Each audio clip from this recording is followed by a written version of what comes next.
கர்த்தரும் இரட்சகருமாகிய இயேசு கிறிஸ்துவின் நாமத்தினாலே யாவருக்கும் வாழ்த்தலை தெரிவித்துக் கொள்கிறேன்.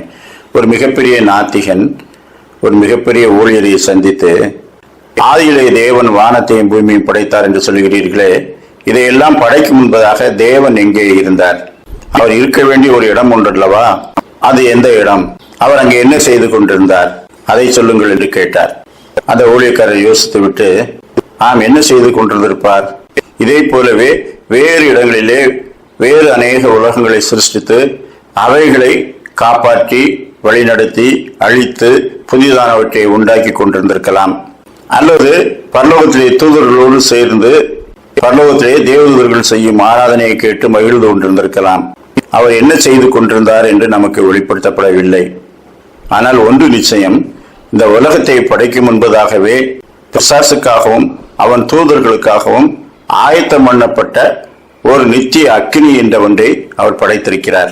பிசாசு எப்படி உலகம் தோன்றும் முன்பே இருக்கிறானோ அதே போலவே பிசாசுக்கு ஆயத்தம் பண்ணப்பட்ட அந்த இடமும் இருக்கிறது. கீழ்ப்படியாதவர்களும் எதிர்த்து நிற்கிறவர்களும் தேவனை விசுவாசியாதவர்களும் பாவ மன்னிப்புக்கான வாய்ப்புகள் சகலமும் கிடைத்தும் அதை செய்யாதவர்களும் தேவனை மறுதலிக்கிறவருமாகிய அநேகர் பிசாசுக்காகவும் அவன் தூதர்களுக்காகவும் ஆயத்தம் பண்ணப்பட்ட நித்திய அக்கினியிலே போங்கள் என்று அவர் சொல்லுகிற நாளுக்காக வைக்கப்பட்டிருக்கிறார்கள். அது மட்டும் எனக்கு தெரியும். அப்படியானால் பூமி உண்டாகும் என்பதாகவே இந்த ஆக்கினைக்குள்ளாக தீர்க்கும் இடம் ஆயத்தம் பண்ணப்பட்டிருக்கிறது. அதைத்தான் நாம் சொல்ல வேண்டும். ஒன்று தெரியுமா? உங்கள் தாயும் தகப்பனும் நீங்கள் பிறக்கும் என்பதாக அவருடைய சிறு வயதிலே என்ன செய்து கொண்டிருந்தார்கள், வாலிப வயதில் என்ன செய்தார்கள், திருமணத்திற்கு பின்பு அவர்களுக்குள்ளே என்ன ரிலேஷன்ஷிப் இருந்தது, இதெல்லாம் உங்களுக்கு தெரியுமா? தெரியாது. இதை குறித்தெல்லாம் அவர்கள் சொல்லி இருக்கிறார்களா? சொல்ல வேண்டிய அவசியம் இல்லை. உங்களுக்கு தெரிந்தது உங்கள் சிறு வயதிலிருந்து நினைவில் இருப்பதுதான்.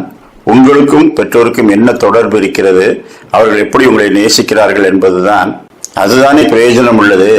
எனவே தேவன் பிரயோஜனமான அநேகத்தை நமக்கு வெளிப்படுத்தியிருக்கிறார். தம்மையும் தம்முடைய சித்தத்தையும் வெளிப்படுத்தியிருக்கிறார். சகலத்தையும் அதினதின் காலத்தில் நமக்கு கொடுத்து நம்மை தேற்றி அவரை குறித்து பேசும்படிக்கு வாய்ப்பையும் கொடுத்திருக்கிறார். இதையெல்லாம் நாம் பற்றி கொள்ளாமல் அவர் எப்படி இருந்தார், அவர் என்ன செய்து கொண்டிருந்தார் என்று கேட்டுக்கொண்டிருப்பது சாத்தானுக்காகவும் அவன் தூதர்களுக்காகவும் ஆயத்தம் பண்ணப்பட்ட இடத்துக்கு நாம் போவதை உறுதிப்படுத்தும் என்று சொன்னார். பிரசங்கி 3:11 அவர் சகலத்தையும் அதினதின் காலத்தில் நேர்த்தியாய் செய்திருக்கிறார். ஆதலால் தேவன் ஆதி முதல் அந்த மட்டும் செய்து வரும் கிரியையை மனுஷன் கண்டுபிடியான். மத்தேயு 25:41 அப்பொழுது இடது பக்கத்தில் இருக்கிறவர்களை பார்த்து அவர், சபிக்கப்பட்டவர்களே, என்னை விட்டு பிசாசுக்காகவும் அவன் தூதர்களுக்காகவும் ஆயத்தம் பண்ணப்பட்டிருக்கிற நித்திய அக்கினியிலே போங்கள்.